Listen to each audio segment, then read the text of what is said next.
सावन मास में दर्शन करेंगे नागेश्वर ज्योतिर्लिंग के।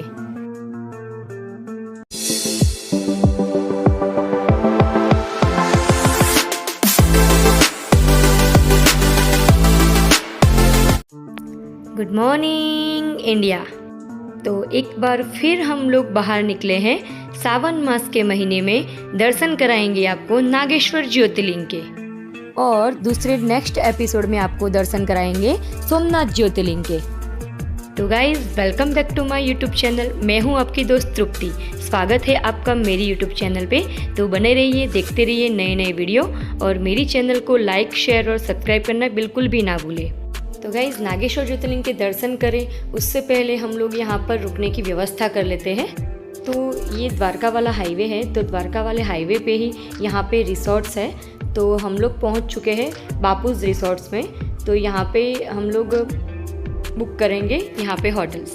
तो अंदर से कैसा व्यू है वो भी हम आपको दिखाते हैं।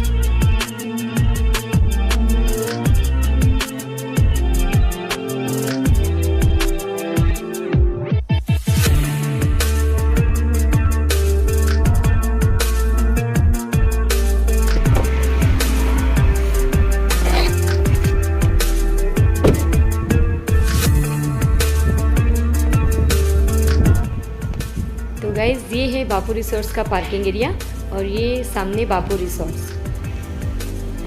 वैसे तो बहुत ही प्यारी दिख रही है, अंदर से कैसा व्यू है वो हम आपको दिखाते हैं। चलिए।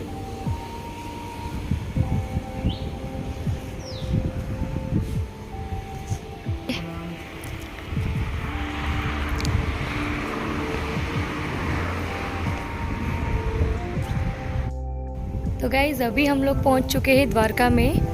बापूज रिसोर्ट है, तो यहाँ पे हम लोग रुकने वाले हैं, नाइट होल्ड करेंगे और कल सुबह दर्शन करेंगे द्वारका में नागेश्वर ज्योतिर्लिंग के। तुम तो आके बैठ गए।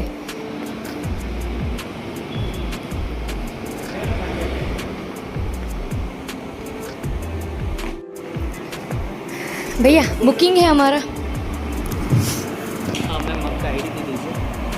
जी आईडी आपको? तृप्ति रबारी के नाम से। यस, तृप्ति रबारी के नाम से। आपका आईडी? ठीक है, लीजिए भैया।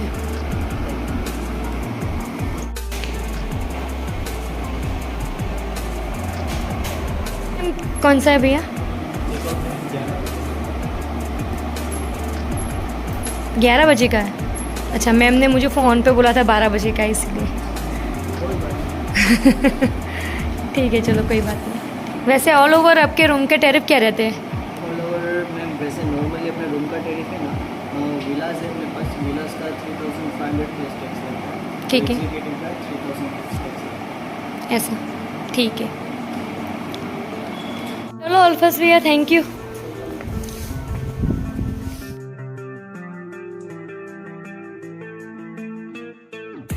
तो गाइज ये बापूज रिसोर्ट का व्यू है, और सामने जो दिख रहा है वो विलाज एरिया है, और ये अपार्टमेंट मतलब कि रूम्स। तो बहुत ही अच्छे रूम्स है। चलो अंदर का रूम का व्यू भी देखते हैं किस तरह से है। अगर विलास लेते हो तो विलास के भी अलग अलग तरीके से होते हैं। तो अभी हमको इस सामने वाली बिल्डिंग में रूम दिया गया है, तो चलिए चलते हैं वहाँ पे। ये स्विमिंग पूल एरिया है, बहुत ही प्यारा स्विमिंग पूल है। तो यहाँ पे हम लोग शाम को नहाने आएंगे।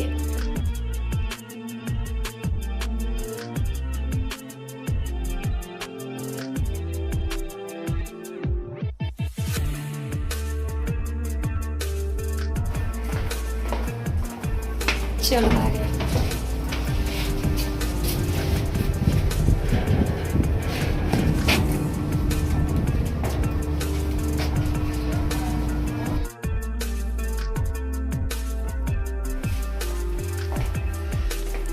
तो गाइज हमारा नंबर है 3001। ये होटल्स का लॉबीज एरिया है, और अंदर रूम आपको दिखाते हैं। चलिए। तो गाइज ये है हमारा रूम। तो गाइज़ ये है बापूज रिसोर्ट में हमने अभी यहाँ पे रूम बुकिंग किया है। तो ये रूम का लोकेशन इस तरह से है। ये देखो साहब तो पहले से आके सो गए। ये बेड है, बेड भी बहुत ही अच्छा है, एसी और ये मिरर, ड्रेसिंग टेबल जो भी बोलो। और यहाँ पे बैठ के काम भी कर सकते हैं, चेयर भी दी गई है। ये चाय बनाने का सामान है। चलो फ्रिज तो खाली है। अभी क्या है कि जरा मेंटेनेंस चालू है ऐसा लग रहा है।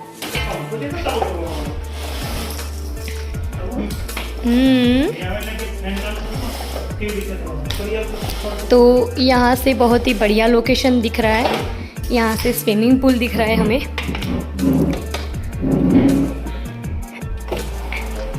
जी देखिए, कुछ गेस्ट और भी आ रहे हैं।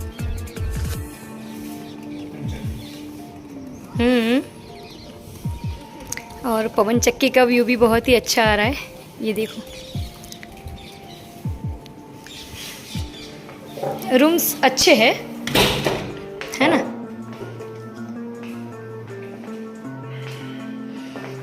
तो हम आपको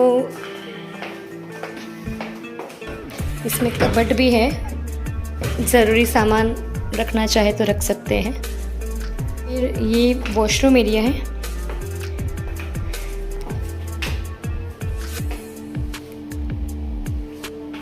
गीज़र भी दिया गया है, एकदम क्लीन है मतलब। यहाँ पे रेस्टोरेंट का मेनू कार्ड भी दिया है, तो आपको जो कुछ भी चाहिए यहाँ से ऑर्डर कर सकते हैं। अगर आपका ब्रेकफास्ट डिनर इंक्लूड होगा तो फ्री ऑफ कॉस्ट होगा।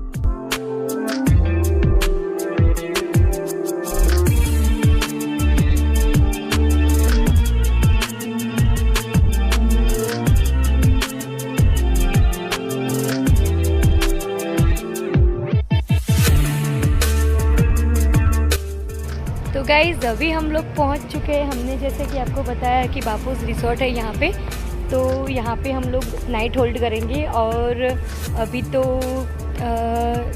द्वारका मंदिर में दर्शन करने जाना है, पर शायद 7 बजे के बाद जाएंगे। तो अभी और भी हमारे पास 1-2 घंटा जैसा है। तो यहाँ पे स्विमिंग पूल है, तो स्विमिंग पूल में हम लोग एंजॉय करेंगे। और रूम तो मैंने आपको दिखाई दिया है, बहुत अच्छी लोकेशन है यहाँ पे। और टैरिफ भी ज़्यादा नहीं है यहाँ पे। 2000 से लेके 3500 तक का रेट चलता है, जैसे सीजनेबल है तो सीज़न के हिसाब से ये चलता रहता है।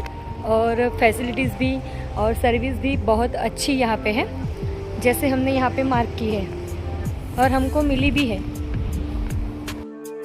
तो आज हमारा नाइट होल्ड यहाँ पे होगा और कल सवेरे हम लोग दर्शन करने जाएंगे 12 ज्योतिर्लिंग में से एक ज्योतिर्लिंग नागेश्वर ज्योतिर्लिंग के। तो कल से सावन मास शुरू हो रहा है, तो हम लोग कल आपको दर्शन कराएंगे नागेश्वर ज्योतिर्लिंग के। फिर आगे का प्लान कैसे है वो हम आपको बाद में बताएंगे।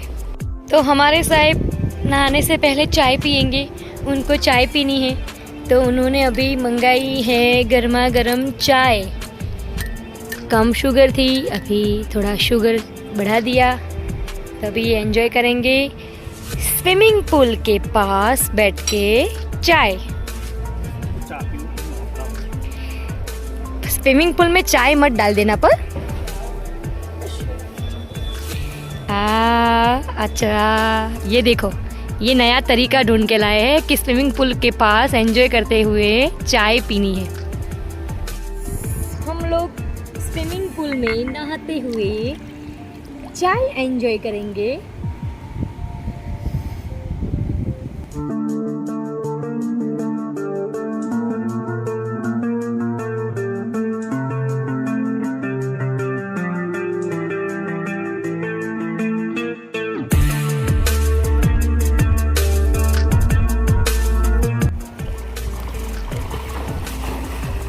अरे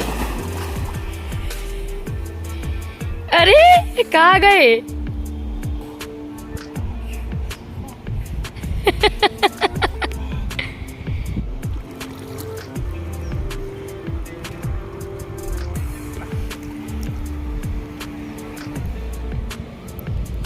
हमारे साहेब है ना, एंजॉय कर रहे हैं, देखो अकेले अकेले।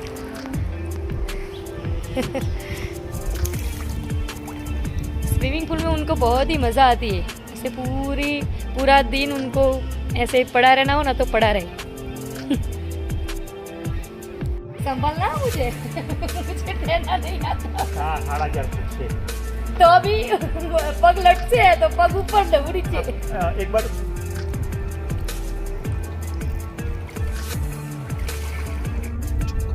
तो गाइस हम आपको दूर से दर्शन करवाते हैं श्री द्वारिकाधीश जी के द्वारका में।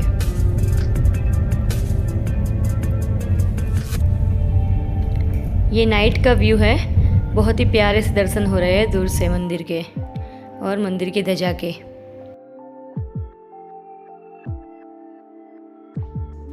तो गाइस बहुत ही भूख लगी थी, इसीलिए हर बार की तरह हम लोग श्रीनाथ में ही खाना खाने आए हैं। तो अभी खाना एंजॉय करते हुए ये ख़त्म करेंगे। जैसे कि मैंने आपको द्वारका के पहले वीडियो में भी आपको यही दिखाया था कि यहाँ का श्रीनाथ जो है वो बहुत ही फेमस रेस्टोरेंट है। तो ये आंटी भी बहुत फेमस है। तो द्वारका में अगर आते हो तो यहाँ का खाना एक बार ज़रूर ट्राई कीजिए। Good morning guys. तो अभी हम लोग रिसोर्ट्स में हैं और यहाँ पे नाश्ता वगैरह करेंगे और यहाँ से फिर जाएंगे नागेश्वर ज्योतिर्लिंग के दर्शन करने के लिए। यहाँ पे हम लोग ब्रेकफास्ट करेंगे जाएंगे।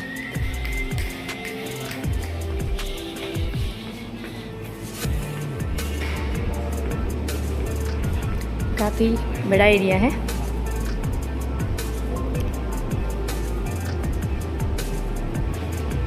तो गाइस ब्रेकफास्ट हमारा रेडी है। हमने मंगाया है उत्तपम और हमारे साहिब ने मंगाया है आलू पराठा और दही। तो टेस्ट करके बताओ कैसा है।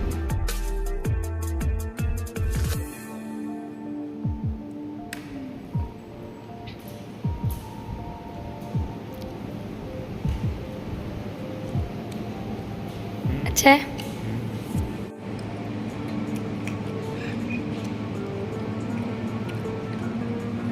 अच्छा है।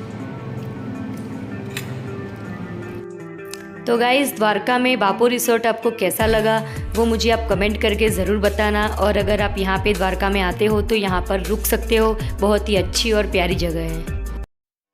तो गाइज़ अभी हम लोग दर्शन करने के लिए पहुँच चुके हैं नागेश्वर ज्योतिर्लिंग।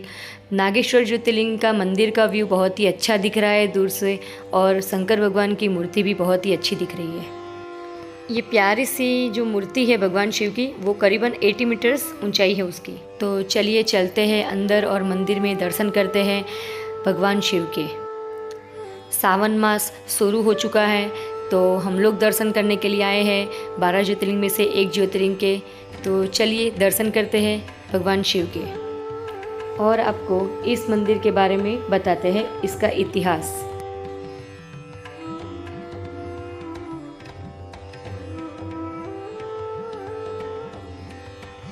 बारह ज्योतिर्लिंग में से 10वां स्थान रखने वाले नागेश्वर ज्योतिर्लिंग की महिमा अपरंपार है।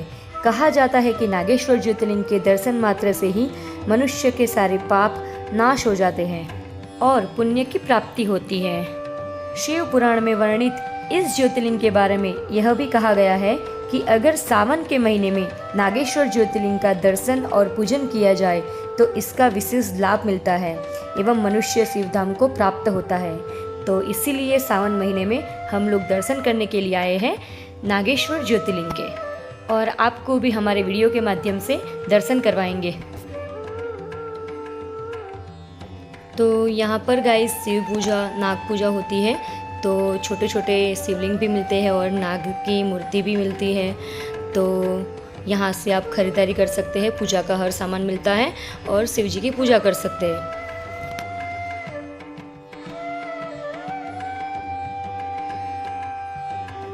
यहाँ पे टीवी में लाइव पूजा अभिषेक जो है वो यहाँ से दिखता है। तो चलिए भगवान शिव के दर्शन करते हैं।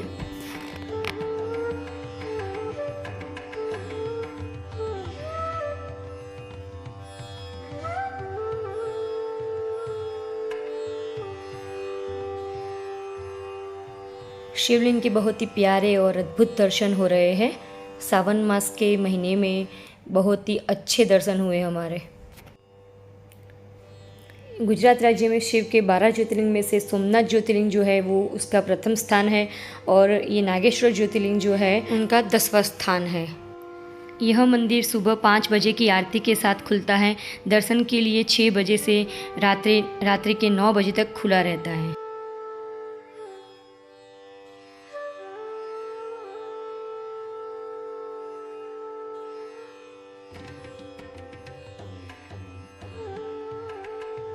तो गाइस हम लोग पहुंच चुके हैं 12 ज्योतिर्लिंग में से एक ज्योतिर्लिंग नागेश्वर ज्योतिर्लिंग में दर्शन करने के लिए, जो द्वारिका में यहाँ से 18 किलोमीटर की दूरी पे आया हुआ है। इस मंदिर के मंडप के चारों ओर 8 खंभों का निर्माण किया गया है। नागेश्वर मंदिर के इतिहास के बारे में कहा जाता है कि इस मंदिर को द्वापर युग में पांडव बंधुओं द्वारा ही बनाया गया था, लेकिन इस मंदिर का जीर्णोद्धार और वर्तमान स्वरूप के निर्माण कार्य का प्रारंभ स्वर्गीय श्री गुलशन कुमार जी द्वारा शुरू करवाया गया था। लेकिन गुलशन कुमार के असामयिक निधन के बाद इस मंदिर के निर्माण कार्यों की देखभाल उनके बेटे भूषण कुमार द्वारा की गई थी।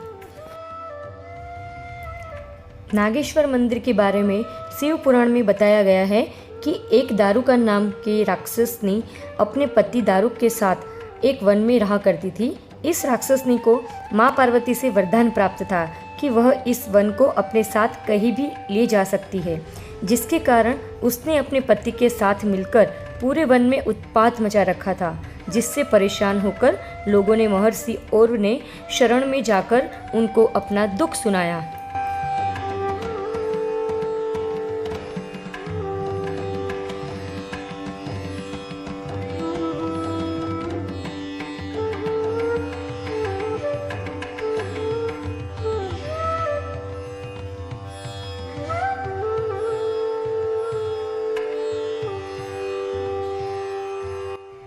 तो गाइस यहाँ पे प्रसाद वगैरह मिलती है, तो यहाँ से प्रसाद वगैरह ले सकते हैं।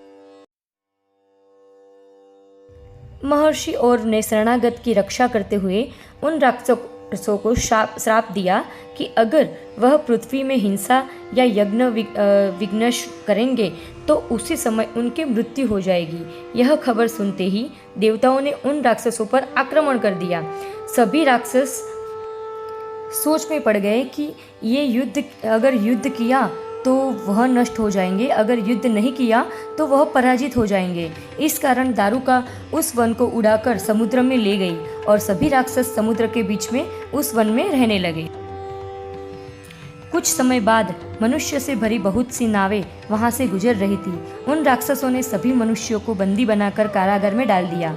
उन मनुष्यों में एक सुप्रिय नाम का शिव भक्त भी था। उसने कारागार में रहकर भी शिव की आराधना करना बंद नहीं किया और अपने दूसरे साथियों को भी शिव जी की आराधना करना सिखा दिया। सभी लोग मिलकर प्रतिदिन भगवान शिव की आराधना करने लगे। जब दारुक राक्षस को इस बात का पता चला तो वह अन्य राक्षसों के साथ मिलकर उनको मारने दौड़ा। वह सब देखकर सुप्रिय ने भगवान शिव से उनके बचाने की प्रार्थना की। अपने भक्तों की करुण पुकार सुनकर भगवान शिव वहां प्रकट हुए और उन्होंने सभी प्रमुख राक्षसों को मार गिराया।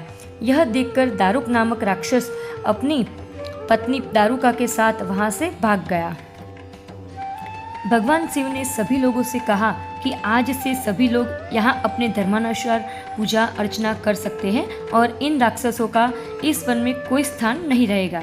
भगवान शिव की बात सुनकर दारुका बहुत परेशान हुई और माँ पार्वती के उनके वंश की रक्षा करने को कहा, तो माँ पार्वती ने भगवान शिव को मनाया और भगवान शिव ने कहा कि मैं सभी मनुष्यों की रक्षा के लिए इस वन में ज्योतिर्लिंग के रूप में निवास करूंगा। उसी दिन से यह लिंग नागेश्वर ज्योतिर्लिंग के नाम से प्रसिद्ध हुआ।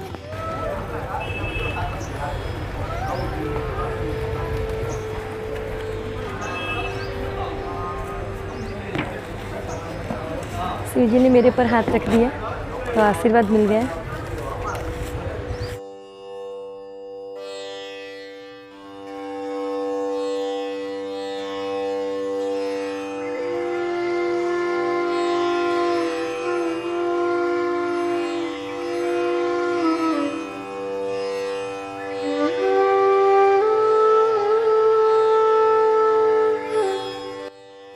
तो गाइस यहाँ पे पास में ही नागेश्वन करके एक वन है, मतलब कि गार्डन जैसा है, तो वहाँ पे जाते हैं और आपको दिखाते हैं कि यहाँ पे किस तरह का गार्डन है। और बहुत ही प्यारा सा, बहुत ही प्यारी शांत जगह है। तो देखिए ये जगह बहुत ही प्यारी, एकदम शांत जगह है। यहाँ पे अगर आते हैं बच्चों को लेकर तो बहुत ही बच्चे लोग एंजॉय करते हैं और बहुत ही मज़ा आता है। तो गाइज़ यहाँ पर बहुत ही प्यारा नागेश वन करके वन जैसा बनाया है, मतलब कि गार्डन जैसा है। बहुत ही प्यारी जगह है और एकदम शांत भी है। तो यहाँ पर अगर आते हैं आप बच्चों को लेके तो बहुत ही मज़ा आएगा और बच्चे बहुत एंजॉय भी करेंगे।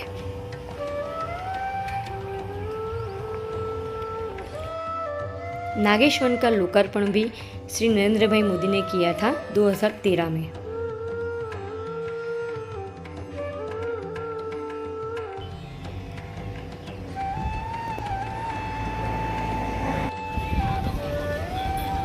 तो श्रावण मास के अंदर भगवान द्वारकाधीश जी के एक बार हमने फिर से दर्शन किए और वहाँ से फिर पार्किंग की ओर चले। तो आज के लिए बस इतना ही गाइस। तो चलिए मिलते हैं आपको नेक्स्ट एपिसोड में। तो गाइस नेक्स्ट एपिसोड देखना मत भूलिएगा, क्योंकि फिर से हम एक दूसरे ज्योतिर्लिंग के दर्शन करवाएंगे सोमनाथ के। तो आपको मेरा वीडियो कैसा लगा वो आप मुझे कमेंट करके ज़रूर बताना। जय द्वारकाधीश।